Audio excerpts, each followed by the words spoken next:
तो नमस्कार दोस्तों, मैं मनोज यादव आपके अपने YouTube चैनल पे स्वागत है आप सभी लोगों का एक नई वीडियो में। और आज का वीडियो है कि हमें मेडिकल जो इन्फॉर्मेशन है वो हमें सबको पता होनी चाहिए। नॉर्मल जो रेंज हमारी है वो पता होनी चाहिए।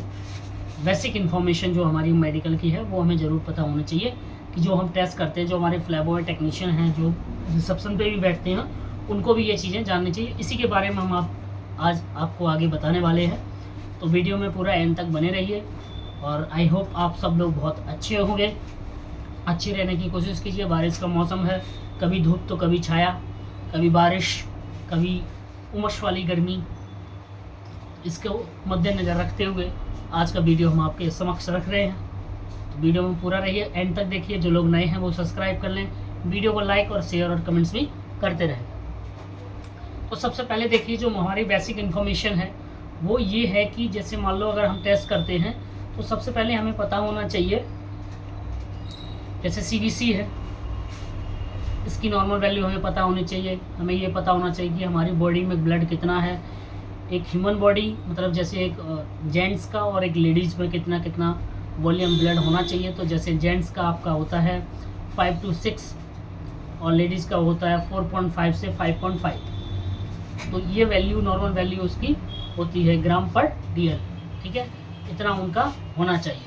तो जैसे अब CBC की और भी सारी, जैसे प्लेटलेट है, RBC है, WBC है, ESR है, MCH है, MCB है, हीमोग्लोबिन है, ये सारी चीज़ें की नॉर्मल वैल्यू हमें ये बेसिक नॉलेज ज़रूर पता होनी चाहिए और याद रखनी चाहिए।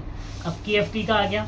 जैसे KFT टेस्ट है, उसमें आपका urea, creatinine, uric acid, sodium, potassium, calcium, uric acid, alkaline phosphate, phosphorus, इन सब की भी हमें नॉर्मल वैल्यू पता होना चाहिए। LFT का है, LFT में जैसे आपका bilirubin, total and direct, SGOT, SGPT, alkaline phosphate, albumin है। तो इन सब की भी आपको इसमें पता होनी चाहिए। अब KFT में एक GFR भी ऐड कर दिया गया है जो किडनी से रिलेटेड होता है। GFR, क्रेटनाइन GFR, उसमें बताया जाता है कि आपका GFR कितना है। उसके बाद साथ साथ आपका जैसे थायराइड की नॉर्मल वैल्यू हो गई, लिपिड प्रोफाइल, जैसे आपका कोलेस्ट्रॉल है, ट्राइग्लिसराइड है, SDL है, LDL है, VLDL है, जो हमारा गुड कोलेस्ट्रॉल है, बैड कोलेस्ट्रॉल है, लो कोलेस्ट्रॉल, हाई कोलेस्ट्रॉल, इनकी भी वैल्यू इसमें जैसे होनी चाहिए। जैसे कोलेस्ट्रॉल की आपकी 200 से कम होना चाहिए, ट्राइग्लिसराइड्स आपका 150 से कम होना चाहिए। तो ये सारी इन्फॉर्मेशन आपको बहुत ज़रूरी पता होनी चाहिए। उसके साथ साथ एक नॉर्मल चीज़ होनी चाहिए कि हमें पल्स चेक करना और BP चेक करना। पल्स और BP को हम कैसे चेक करते हैं, कैसे जानते हैं, ये चेक करना। थर्मामीटर्स में फीवर को चेक करना कि उसमें कितनी कैसे क्या आप उसको हम पहचान सकते हैं कि इतना से इतना है तो इतना से इतना कैसे है, उसका जो आपका फीवर का जो टेम्परेचर है वो कितना है। नॉर्मल चीज़ें जो बेसिकली हमारी जैसे आ जाती हैं, लीवर, किडनी, हार्ट, थायराइड और शुगर। देखिए आजकल मौसम में ना शुगर सबको सबसे ज़्यादा हो रही है। थायराइड और शुगर किसी को भी हो जा रही है, मेडिसिन से हो रही है, किसी का एक्सीडेंट होता है, किसी का ट्रीटमेंट होता है, किसी को कोई बीमारी होती है तो वो दवाइयाँ, आजकल जो दवाइयाँ खिलाई जा रही हैं वो इतनी वैसी हैं कि मतलब उससे शुगर हो जा रहा है, कोई ना कोई और बीमारियाँ हो जा रही हैं। ऐसी अंग्रेजी दवाइयाँ जिनको बोलते हैं इंग्लिश दवाइयाँ, जो आपकी बहुत ज़्यादा दिक्कत कर जाती हैं बॉडी में। किसी को कुछ प्रॉब्लम हो जाती है, किसी को स्वेलिंग हो जाती है, तो किसी को शुगर हो जाती है, किसी की इम्यूनिटी कमज़ोर हो जाती है, किसी को चक्कर आ जाते हैं, किसी को ऐसे अंधेरा सा दिखने लगता है, जैसे कमज़ोरी, वीकनेस बहुत ज़्यादा हो जाती है।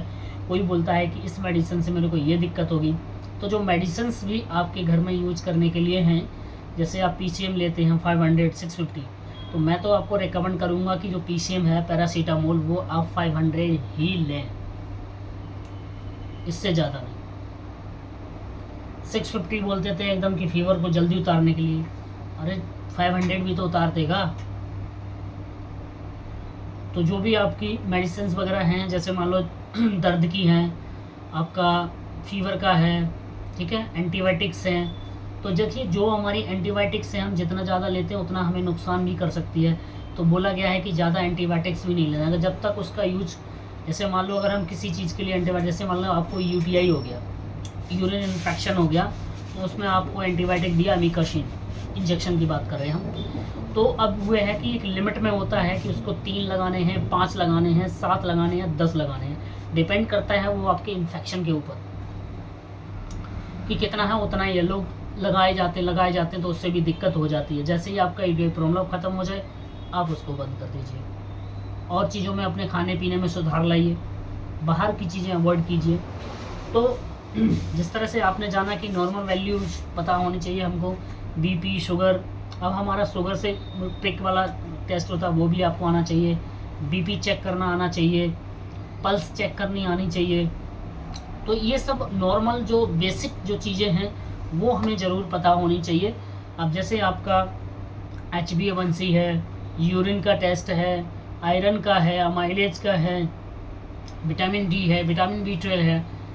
तो जो हमारी रोज़ क्रिया में जो हमारी उस चीज़ में जो हमें हमारे बॉडी पे जो हैं उनकी बारे में हमें पता ज़रूर होना चाहिए कि अगर हमें ये चीज़ हमारा अगर बढ़ गया है, क्यों?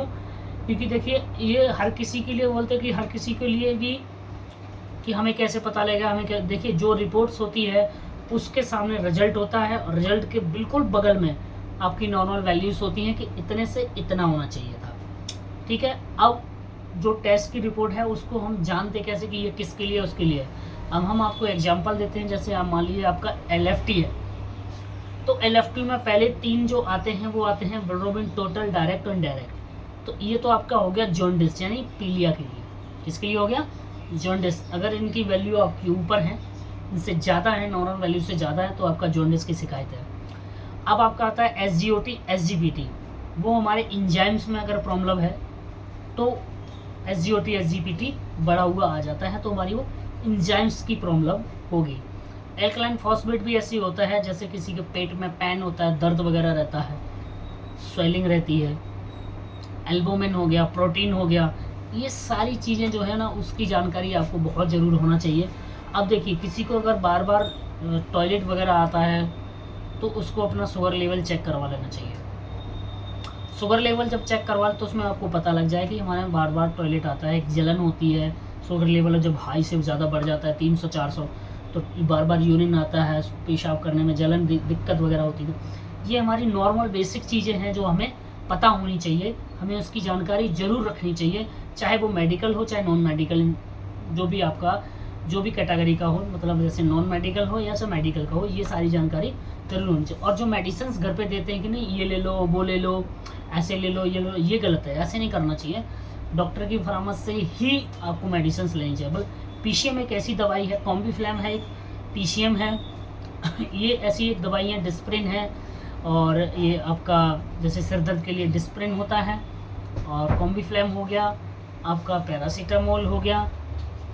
ऐसी बहुत सारी दवाइयाँ हैं जो आपके पेन के लिए है, दर्द के लिए हैं। बट क्या है कि हमें कभी नुकसान ना करें, तो इसके लिए हमें डॉक्टर से परामर्श लेनी चाहिए।